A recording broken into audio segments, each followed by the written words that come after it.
Well, good afternoon, loyal fans. It's Wednesday afternoon, and this is Think Tech, Hawaii, the state of clean energy. And I'm Ray Starling, and my co-host today is Jay Fidel. We're both part of the Hawaii Energy Policy Forum, and we're the ones that sponsor this show every week. So we're really pleased to have a guest with us today who's coming to us by Skype on Kauai. His name is Ben Sullivan. He's the Kauai County Energy Coordinator. And Ben knows a lot about how they do energy on Kauai. And he's going to talk to us a little bit. Oh, there's a picture. I guess the Skype's not working too well, but we see a nice big picture of Ben here. So we're going to start off in just a moment with Ben, but we wanted to talk to Jay just a moment. We normally have a negawatt moment here at the beginning of each show, and where we talk a little bit about energy efficiency, which is the best thing you can do in the energy world, and that is cut down on your energy use. And Jay's been at it for quite some time, and he's going to talk about how he approaches energy efficiency in his life. I was reading the paper, Ray, and I saw that, or was it The Economist, one of the two, and I saw that oil prices were not only low and lower, but they're expected to go lower still and stay low. And this troubles me, and I'll tell you why. It means it takes the heat off, changes the subject. We started out in 2008 with clean energy, the Clean Energy Initiative. Oh, and there was hurrah from all sides of the stadium on that. Everybody was very excited, that we should go into clean energy. It was a dream that we'd had way back to the Burns and Ariyoshi days, and now it was being realized with a lot of fanfare. And for a few years, it stayed that way. I mean, everybody was excited about clean energy. There were affirmative steps taken in many ways to move the state toward clean energy. Somewhere in the process, and I would guess just sort of on a gestalt basis, this was around 2011 maybe. Maybe it was even as early as 2010. The focus shifted off clean energy to cheap energy. And all of a sudden, people who had been drawn into the conversation found that they didn't really care so much about clean as they did about cheap. So there were all these complaints and consternations about why we paying so much, especially, for example, on the Big Island, and on Lanai and Molokai. Why are we paying so much? And people sort of changed their focus. And then when you see in the paper today that oil is going to be cheap and cheaper still, you say, gee, I wonder what that's, when they're going to think about. Are they going to think about cheap, or are they going to talk about clean? They're not going to talk about clean because it's now cheap. And I think the direction is at risk. The whole initiative at risk when the price of oil goes down. They're going to want to follow the price down. And so I think we have to worry about that a little, and we have to redouble our efforts to educate the public about the benefits of clean. So the one thing, that comes to mind is Hawaii Energy. Because Hawaii Energy and the negawatt moment and all that concept is telling us we can have energy that's free. It's free. It's not even cheap anymore. It's free. All you have to do is not use it. And, and you save enormous amounts of money. And at the same time, you can have cheap energy too. Cheap can coexist with free. That's why Hawaii Energy and what you do, Ray, is so important. So my advice to the public is, think green, okay? And if you're concerned about cheap, just don't use energy. And Ray will be happy. I'll be happy. Ben Sullivan will be happy, and our initiative will be fulfilled. And that's my thought for the day. Thank you very much, Jay. That's a great job. We'll have to hire you on as our spokesperson. If you are interested in seeing what is available from Hawaii Energy, go to hawaiienergy.com and look. There are lots of places on there where you can find out how to get training, how to get incentives for a whole number of things that can help you save energy. And Jay's right that saving energy is probably the single best thing that you can do, and it is cheap. Or free. And clean. And clean. It's all good things. Good, good. Well, and now I think we're going to turn to one of the ideas that has been floating around with regard to our energy companies here in Hawaii, and it's being talked about on some of the neighbor islands, and this is the concept of co-op, Rural Electrification Co-op, I believe is the official name. And Ben Sullivan from Kauai, who's with us in picture and not Skype. Oh, okay. I'm still here. Okay, he's here. There he is. Okay. Ben, can you tell us a little bit about yourself before you start talking about the Kauai Co-op situation that you're so familiar with? Can you tell us a little bit about yourself and where you come from, how you got into the energy business, and what it is you do there as the Kauai County Energy Coordinator? Sure. Why don't I start from where I am and work backwards a little bit? I currently have the position of Energy Coordinator and actually Energy and Sustainability Manager. I just had a title change. And I work for Mayor Bernard Carvalho out of the Office of Economic Development, and my job on the energy side of things is really to focus a lot on internal energy use and guiding projects through the system that will help drive our goals towards energy efficiency. And then also on the external side, I work with the utility as well as with stakeholders in the state on energy policy as it relates to both electricity and generally fossil fuel use in ground transportation. So really fun job. One of the things I really love about my job is that this is a small community, so I get to dabble in a lot of different things, whereas I think if I were over on Oahu or in even a bigger environment like California, I would probably be much more of a specialist, or it would be a rare opportunity to be this much of a generalist. But I enjoy it. I get to try a lot of different things. I get to learn all the time.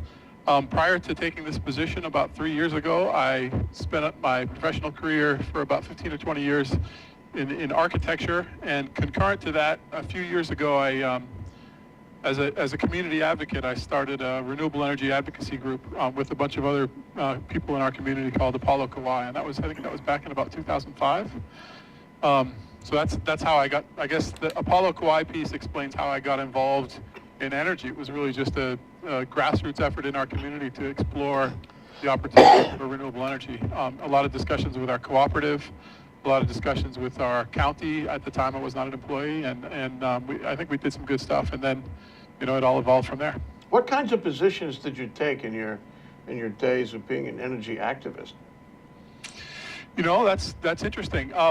We did a lot of advocacy for the Kauai bus, which I think the county is really supportive of, and Mayor Carvalho has done an incredible job actually of getting the ridership increase since his time in office. So we've seen huge increases in ridership recently, but as an advocate, we were always pushing for more bus ridership for the obvious reason that ground transportation and single occupancy vehicles are a big user of fossil fuels.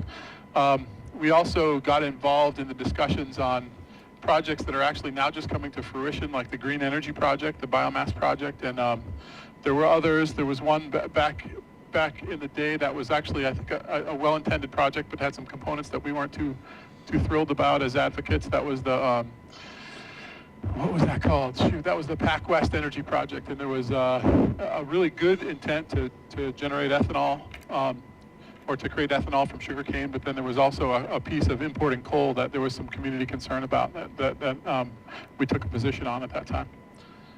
What years were those? I mean, this is kind of early in the game. This was early in the game. Back from 2005 till about 2007, 2008 was my tenure with Apollo Kauai. They still do some good work, and they surface occasionally on various issues. But then, I guess the way the story goes is that for that 3 years, we were fairly intensively interfacing with KIUC, and I had some frustrations of not always understanding what the challenges were. You know, I think the utility was doing really good work even then, but the communications was less than ideal. And as members who were really interested, we struggled with why the answer was very often, no, you can't do that, no, you can't do this. So I just took it upon myself, given that we have a co-op here, to run for the board. And so ended up on the board of directors in 2009 and served a 3-year term on the board of directors for KIUC. I learned a whole lot and hopefully added a little bit to the conversation that was of value. And now here I sit. Can I ask one more thing, Ray? Sure. You know, a co-op is it's the people. It's the people. It's the people, your neighbors and friends. It's all the people around you. It's the sort of the town hall meeting. It's the perfect democracy theoretically. And I just wonder, after the experiences you've had, both as an activist, and then as a member of the board of KIUC, and now as the energy coordinator, is it? Sustainability and whatnot. Sure. Yeah. Is it easier, do you think, Ben? Well, two questions rolled into one. One is it easier to be heard in a co-op setting? Okay. And the second question is, has it become easier to be heard in the co-op setting in Kauai over the years that you've been involved? Yes and yes. Okay. Good. And I'm sure you want me to flesh that out a little more. Please. So, is it easier to be heard? It is definitely easier to be heard, and really the most immediate way to think about it is this. Every year, there's an election for 3 of 9 members of the board of directors. And so every year, at least those 3 members of the board have to put their ears on and listen very carefully to their constituents, or risk not being reelected. So that's a structural thing. And then to the second yes, I think you made the comment that it's all about the people, and I absolutely agree with that. The cooperative structure is an enabling structure, and it's very important for democratizing the system. But on its own, it will not work. It absolutely will not work. It's not enough. It's got to include an active community, an engaged community, and probably more important than anything else, an informed community. And those are challenges that KIUC still struggles with today. You know, they have a good share of supporters in the community, but they also have people who make their criticisms, and sometimes, I don't want to say more often than not, but sometimes the people that make those criticisms are not really well informed, and that's a big challenge. What kind of criticisms do they actually get? I mean, other than, the wires are causing me to have brain tumors or something. Well, people definitely get engaged in what kind of decisions they're making on energy. I mean, there's people right now, now that the biomass project is starting up, there's a few people out in cyberspace or in the community saying, hey, is this the best thing? And it's obviously that ship has sailed. That project went through the permitting process a long time ago. Mm-hmm. I personally think it's a great project. Mayor is very excited about it. It's added 39 jobs to the community, and there's a lot of pluses, but like any other project, it's not perfect. It does have, negative aspects. And so some people will come out and say, well, you should have said, we don't like it because X. And to me, the key thing is, as compared to what? If you don't like a given project, to be a responsible critic, I think you really owe some explanation as to what the alternatives are. And sometimes you don't get that. Sometimes you do. I mean, we really actually have some very engaged people that have, that give it some thought and contribute some good ideas. Yeah, that's the hard part. Some objections are simply bad objections, and who knows? I always like to say, at the end of the day, Ben and Ray, we're mammals. And mammals are not always right. They operate on a chemical basis, not always rational. And so, I mean, in a co-op environment, how do you deal with a public that is misinformed, or people who have wild and crazy objections, and who manage to be heard by others who take on the same objections? I mean, how do you keep it rational? I hope some of my friends that are still over at the co-op are listening right now, because I'm sure they're laughing. It's not an easy thing. I think that, the key to it is really, you always got to keep listening, and you got to have empathy, and you got to always remember that, 99.9% of the time, the criticism is coming from the right place. It's genuine concern for the outcome. And so it's beholden on you as the incumbent to really listen and try to understand where the people or the perspective is coming from. And it can be immensely frustrating, but it works out in the end. And Well, I think that the directness of it with the co-op is a lot less frustrating and a lot more accessible. I mean, you're not, imagine having similar concerns and desires in terms of participating in your energy future, and how impactful it is on your community, whether it's wind farms or solar or geothermal. It doesn't really matter. And your only input is a really rigid, really, what some would say, Byzantine regulatory environment that as an everyday Joe, you're not necessarily going to understand. One last question. I know you're going to take a break, Ray, but so we have an odd situation in the state. We have one island with a co-op, and we have all the other islands with with one utility company. And I wonder, from the point of view of dealing with the PUC, and for that matter, regulation in general, is life different from the vantage of a co-op of KIUC? You think than dealing in an island which has the rest of the islands where there's one utility? I mean, is your relationship, for example, I say I mean the relationship of Kauai and KUIC different than the relationship of other islands and the Hawaiian Electric Utility with the PUC?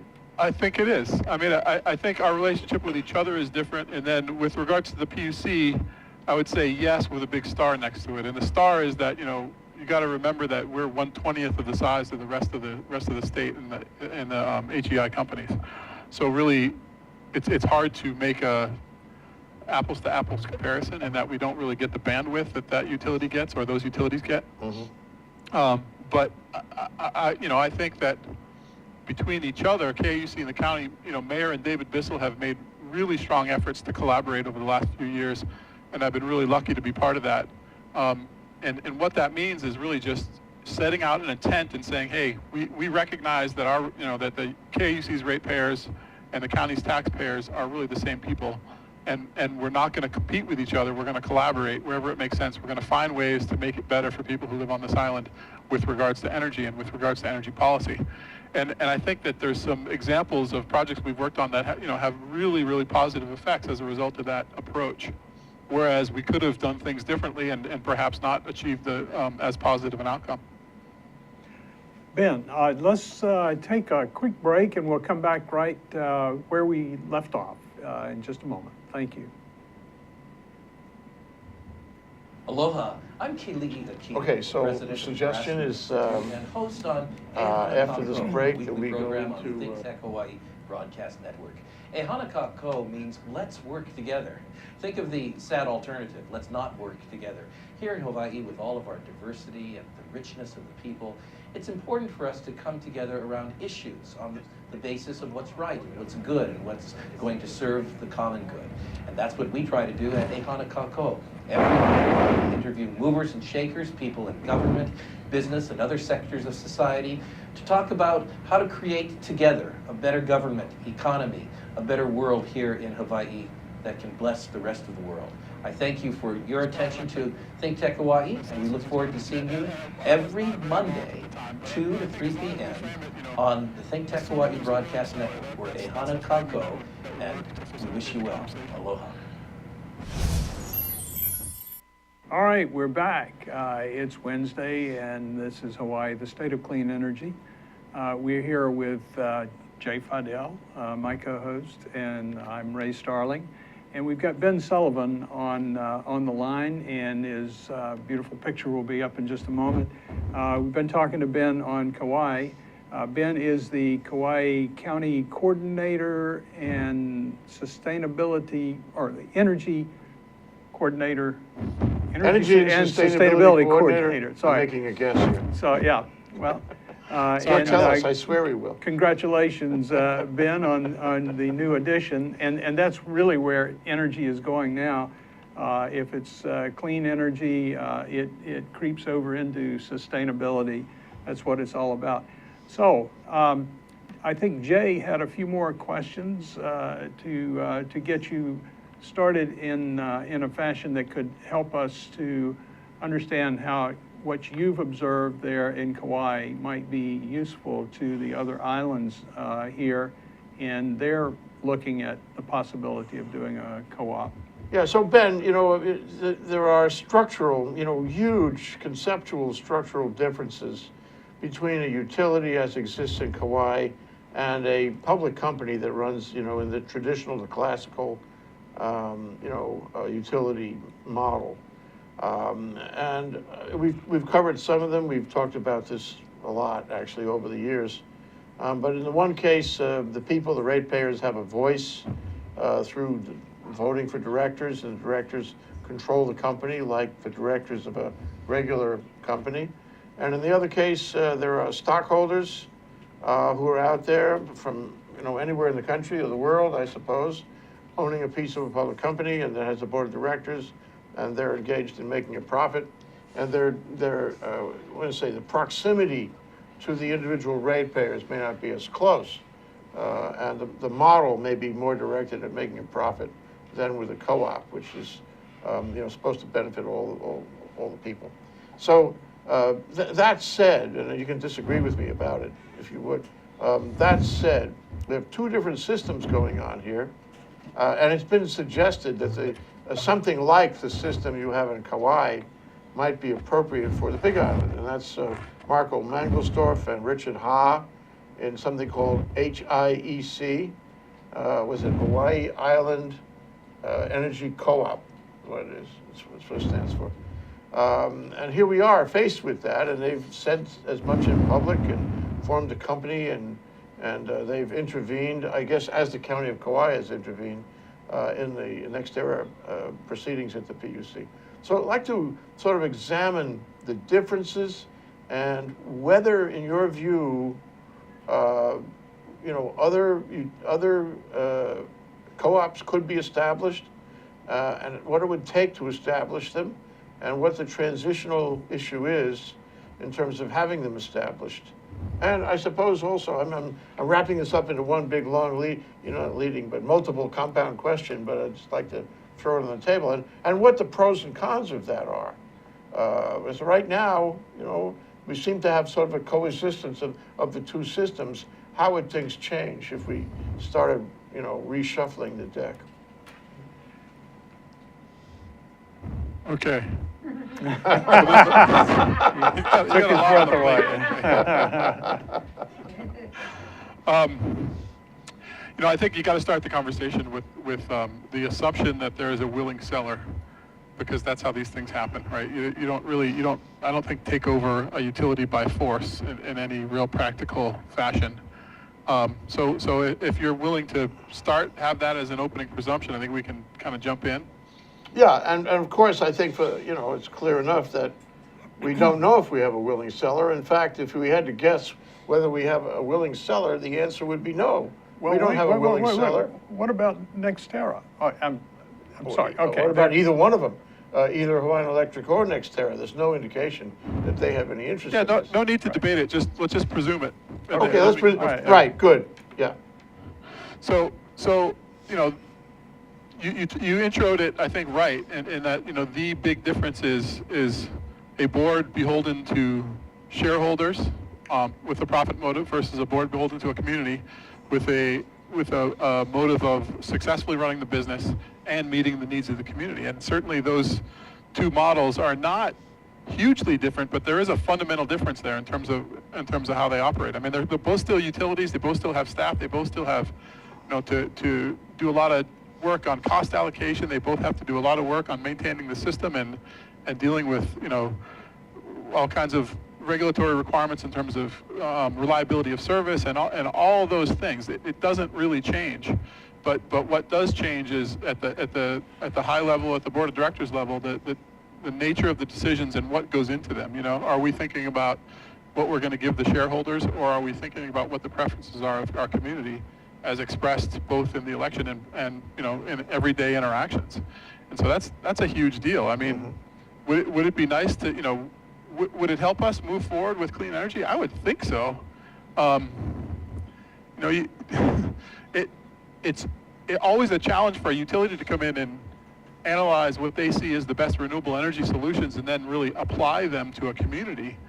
Whereas in the situation of a cooperative, you're that much closer to those decisions. You still have to listen hard, and you still have to figure out what your community wants, and that's not always an easy thing to do. But you're in a position to do that based on the fact that you have that defense. Honestly, I recall times on the board of directors where I had people that supported what I was doing and other people that didn't, and my favorite thing to say was, look, if you don't like the decisions I'm making, please vote me out.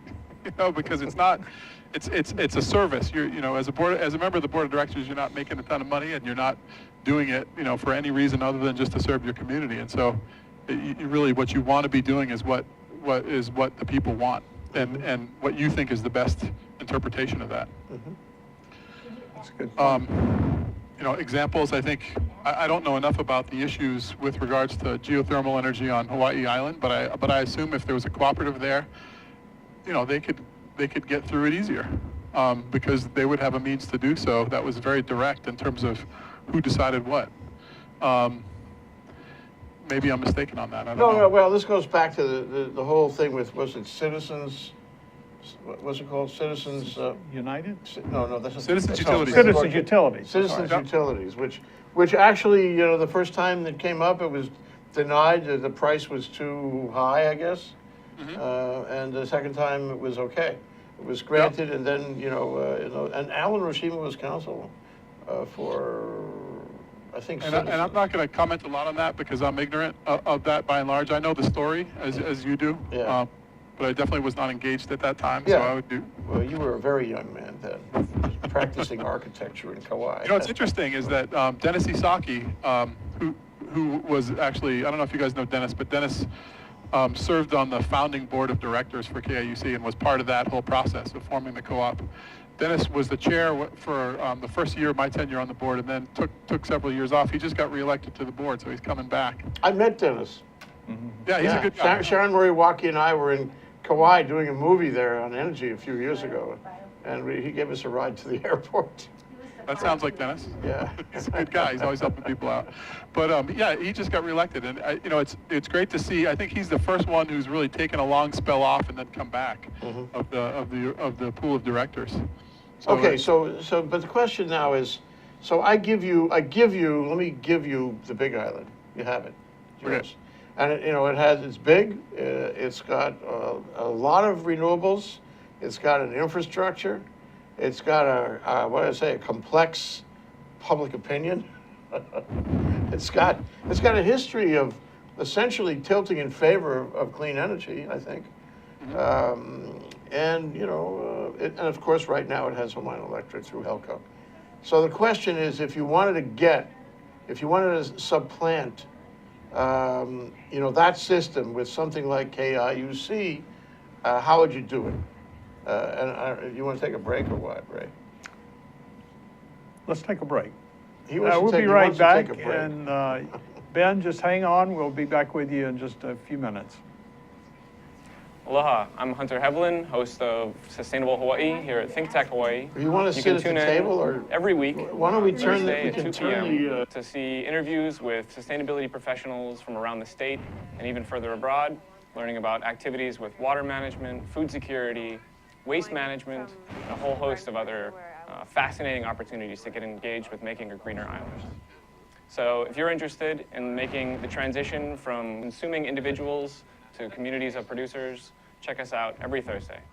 Inspired by an ancient culture, classical Chinese dance, vigorous physicality, timeless stories,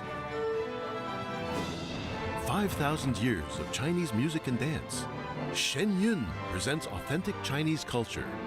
Coming to Blaisdell Concert Hall, May 8th and 9th. Tickets at shenyun.com. or call 808-792-3919. Hi, aloha. My name is Chris Leatham, and I host a show called The Economy and You. The show plays every Wednesday at noon, and on my show, I bring on guests who are interested or working in the technology space. And so I'd like you to come and watch the show and learn with me about all the sort of exciting things that we're doing in Hawaii to build and grow our economy ecosystem. So I'd like to say aloha, and I look forward to seeing you on the show. Thank you. Hi, my name is Seymour Kazimirski. I have a show called Seymour's World on Think Tech Hawaii. Our show is about opening minds and facilitating conversations. To tell you the truth, I have no idea what we're going to be talking about. I have no idea who our guests are going to be, but I guarantee you we're going to have lots and lots of fun. Aloha from Seymour's World. Aloha, I'm Kili'i Akina, president of the Grassroot Institute and host on Ehana Kako, a weekly program on the Think Tech Hawaii broadcast network. Ehana Kako means let's work together. Think of the sad alternative, let's not work together. Here in Hawaii, with all of our diversity and the richness of the people, it's important for us to come together around issues on the basis of what's right and what's good and what's going to serve the common good. And that's what we try to do at Ehana Kako. Every week, we interview movers and shakers, people in government, business, and other sectors of society to talk about how to create together a better government, economy, a better world here in Hawaii that can bless the rest of the world. I thank you for your attention to Think Tech Hawaii, and we look forward to seeing you every Monday, 2 to 3 p.m. on the Think Tech Hawaii broadcast network. We're Ehana Kako, and we wish you well. Aloha. Okay, we're back with you. It's Wednesday, and it's Hawaii, the state of clean energy. I'm here with my co-host, Jay Fidel, and I'm Ray Starling. And we're talking with Ben Sullivan on Kauai, who is the Kauai County Energy and Sustainability Coordinator. He just added the sustainability part recently, and we're happy to have him on board. And we've been joined by Sharon Milwaukee, who is one of our regulars here. We have her seated across the room, and she's going to be asking some questions. Sharon is one of the co-chairs of the Hawaii Energy Policy Forum, so she has a great interest in this show and supports it greatly. So we'll get back to your line of questioning, Jay, with Ben. Ben, you still with us? Indeed. Yeah, so here you have a small, a small utility, relatively speaking, on Kauai, and you have a big island, which, has a greater capacity, greater demand. Just theoretically now, and making the assumption that there'd be a willing seller, which, may or may not be valid, but how would you do that? What would have to happen to make it come together? So I can speak to part of it, but obviously I don't have the financial background or the transaction background to really talk to the intricacies of that transaction. But I think the part that I can speak to is the community side, based on my experience. And I think that one thing you got to do is you got to have a lot of conversations and a lot of education about how a utility works, because there is certainly I don't want to call it a danger, but there is certainly a pitfall, a potential pitfall in public perception in terms of all of a sudden switching over to cooperative and thinking now you can just do all these things that you couldn't do before, when that might not necessarily be true. You're gonna purchase a utility and its assets, and those are gonna have to be valued at an agreed price, and you're gonna have capital in those assets. So you still have to figure out how to then, you still have to do the same magic that the utility does now, which is to say take, functioning assets out of use and replace them with renewable assets. And that's been a big challenge for utilities all over the country. So that still has to happen, right? And obviously, you can hope that the price you purchase the utility for takes that into account, but it's not going to do it entirely. So that's a challenge. And then just kind of getting people to understand, like there's things that come with utility costs that are unavoidable.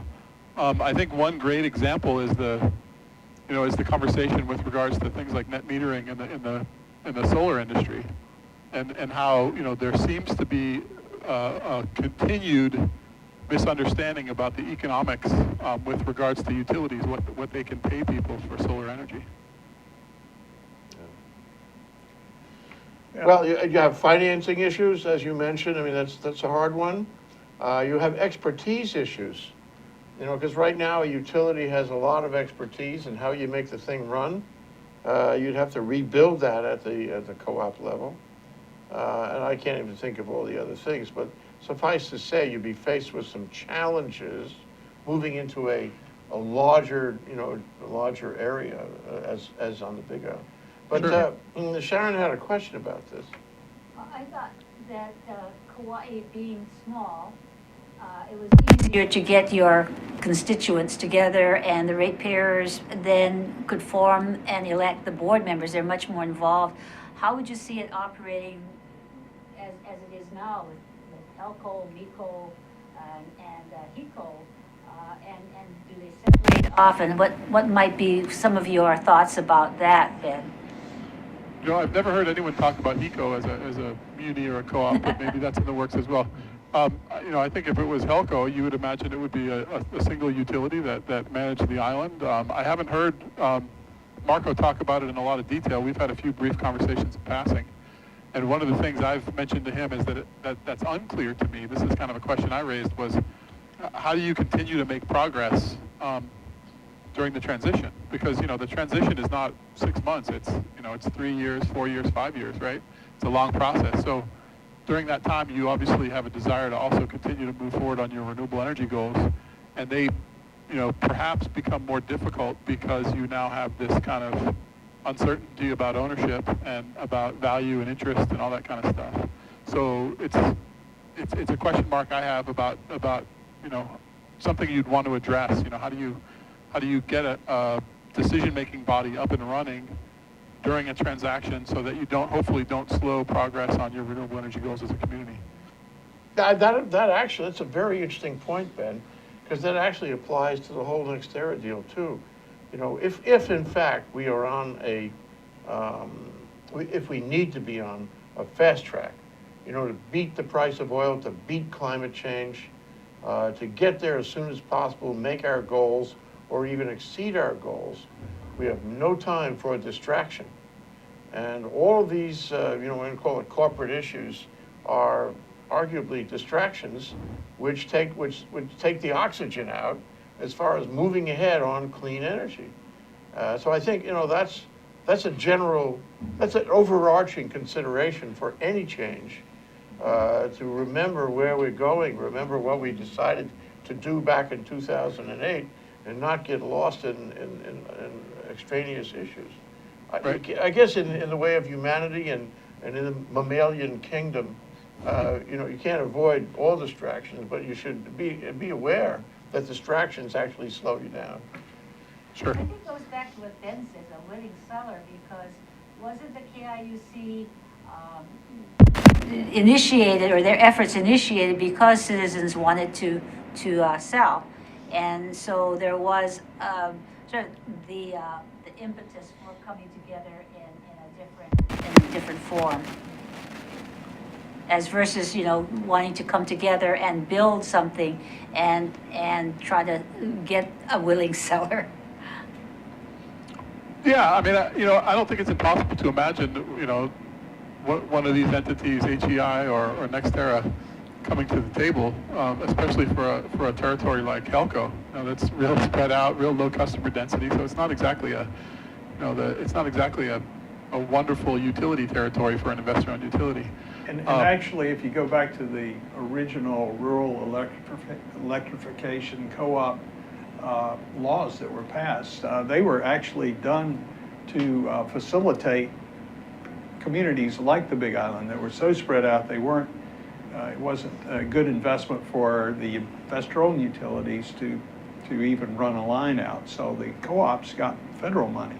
I think there's still a federal connection with the co-ops, and that's where they can get support in raising money for a buyout. But that's where it started. These were places, they were farmers that were way out in the country and they couldn't rural get areas, the yeah. utilities to send them any power because it wasn't cost effective.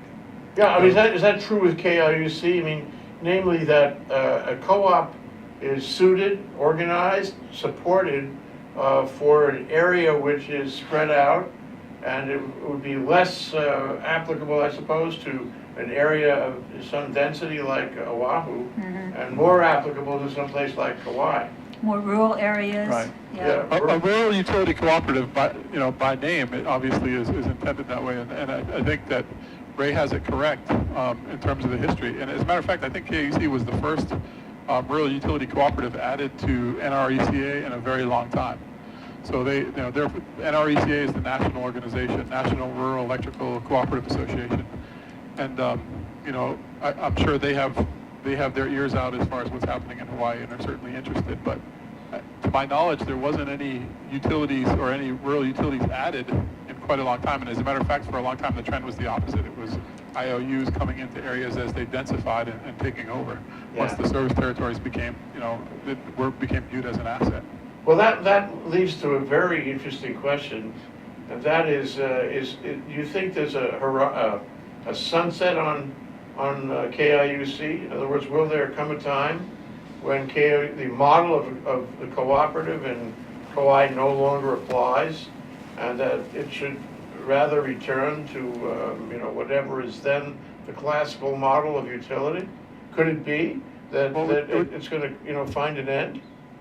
It would take a vote of the members, and I certainly be one of the members out on the streets that would be advocating to remain a co-op in almost any circumstance I can imagine. But it's like any other corporation.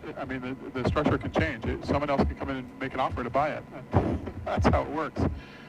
So certainly KIUC could change, but it's really not foreseeable. I think they're doing incredible work, and they're building more and more positive support in the community.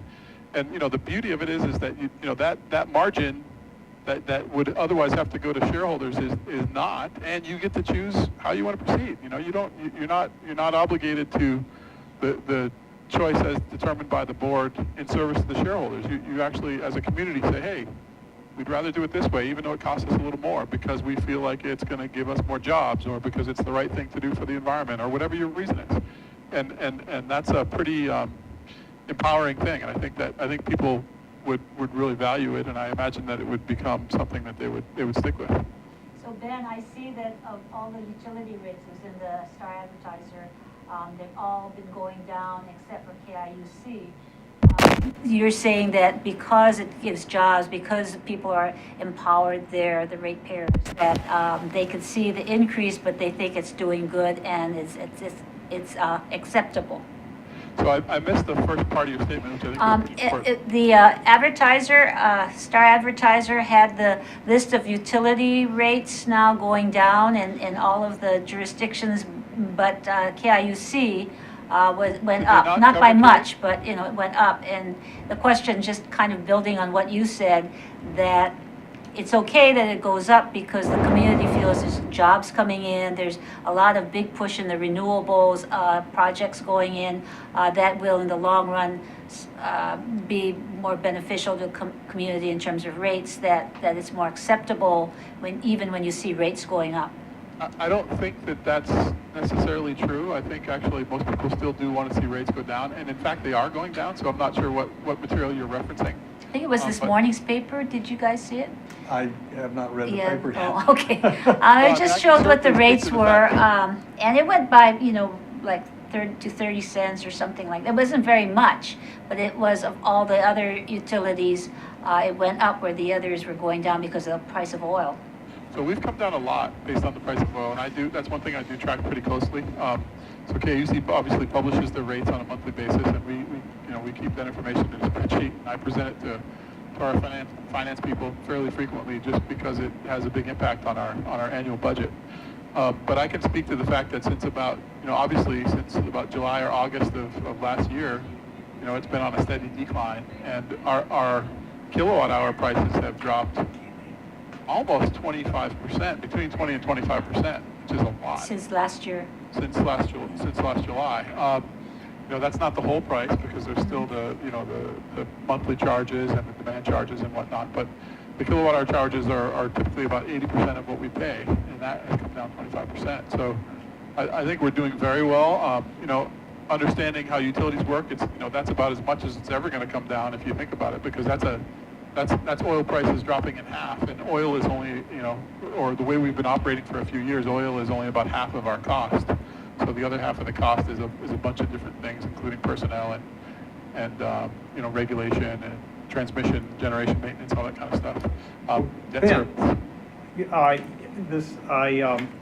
I'm afraid we're going to have to cut it short with you today, or actually we went long, but we would like to schedule you to come back. Now, let me ask, you're going to be at the Maui conference next week, aren't you? Yes, sir. All right, we're going to try to do a Skype show from there, and it would be nice to get you on board there. I'll look you up when I get there, and we'll continue the conversation. If we can't get you next week, we will follow up with another return performance by Ben Sullivan, our Kauai County Energy and Sustainability Coordinator. And thank you so much for joining us today. And thank you, Jay, for being my co-host. Thank you, Ray. And thank you, Sharon, Aloha. for coming in and being with us. And we'll see all of you next week, hopefully from the Maui conference. Thank you for joining us. Always a Aloha. pleasure. Thanks, guys. Aloha. Oh, thank you, Ben. Thank you, Ben. Yeah, see you guys soon. You all going to be there, Maui?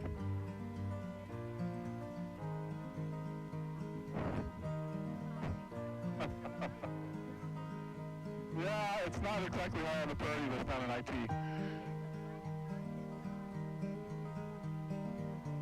Yeah, as soon as I sit with her next week, we can talk about it. And if you're there, we can just coordinate the three of us at that time, I think. Okay, guys. Aloha. Bye.